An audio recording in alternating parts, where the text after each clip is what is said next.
है कि देखिए, जब आपके पड़ोस में कोई पड़ोसी रहता है, हाँ, और वो सडनली समृद्ध होता जाए और उसके पैसे बढ़ते जाएं, उसके पास नई कारें आने लगें, तो फिर आपको एक दिन ये जलन तो होने लगती है कि अंदर से, यार ये आदमी ऐसा कैसे कर रहा है। इसके फिर आप ढूंढने की कोशिश करते हो कि यहाँ ऐसा क्यों हो रहा है। जब सब ऐसा होता है तो वही पीओके का सवाल है। जब से JNK लद्दाख अलग हो गया, वहाँ ट्रेन पहुँच गई, वहाँ की इकोनॉमी बढ़ रही है, 5.92% इस साल में प्रोजेक्टेड है। 43,000 करोड़ रुपए JNK के लिए सरकार ने दिए इस बजट में। तो वो मतलब कंपैरिजन देख रहे हैं। तो वो कंपैरिजन एक इस समय जो आग भड़कने का कारण है, और उसमें जो आग में घी का काम किया है वो इस समय की इकोनॉमिक सिचुएशन ऑफ वर्ल्ड ने किया है कि इस समय पाकिस्तान में महंगाई चरम पे है। पाकिस्तान तो भूखा नंगा है ही है, उनके पास अपने खाने के लिए पैसे नहीं है, तो वो पीओके को क्या देंगे। अच्छा, पीओके में वो जो सेंटीमेंट है, अब क्योंकि हमेशा से लूटा गया, ये तो एक्चुअली डेमोक्रेसी तो कोई है नहीं।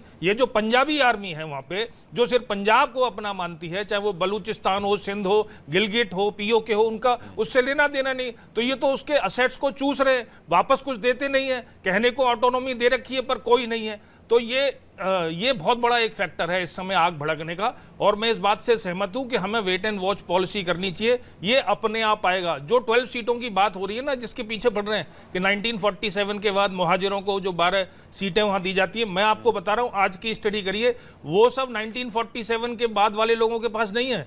जो 1989 और 90 के बाद जो लोग वहां गए हैं, यानी कि जो आतंकवादी थे, और जब यहाँ फोर्सेस ने मार मार के उनको भगाया है, उन आतंकवादियों को वहां बैठा रखा है, जिसके थ्रू वो कंट्रोल करते हैं। तो उनकी डिमांड है, तो ये कोई बड़ी डिमांड तो है नहीं, पर उनको ये है कुछ देना नहीं है तो उनको मारेंगे और अपने लोगों को मारते रहेंगे और चूसते रहेंगे। दूसरा, चाइना का फैक्टर है ही है। CPC की जो है उसकी गारंटी ली है इन्होंने, पीओके के थ्रू जाता है, तो उसके लिए चाइना कंट्रोल्ड है, तो चाइना प्रेशर डालेगा पाकिस्तान आर्मी पे कि भाई इसको नहीं छोड़ना है और इनको कंट्रोल करना है। तो ये सब फैक्टर्स हैं जो आज की सिचुएशन खराब बना रहे हैं वहां पे, और ये सिचुएशन सही नहीं होगी, भड़केगी ज्यादा। लेकिन इंडिया को ये स्टैंड बहुत जबरदस्त लेना चाहिए, जो ले भी रहे।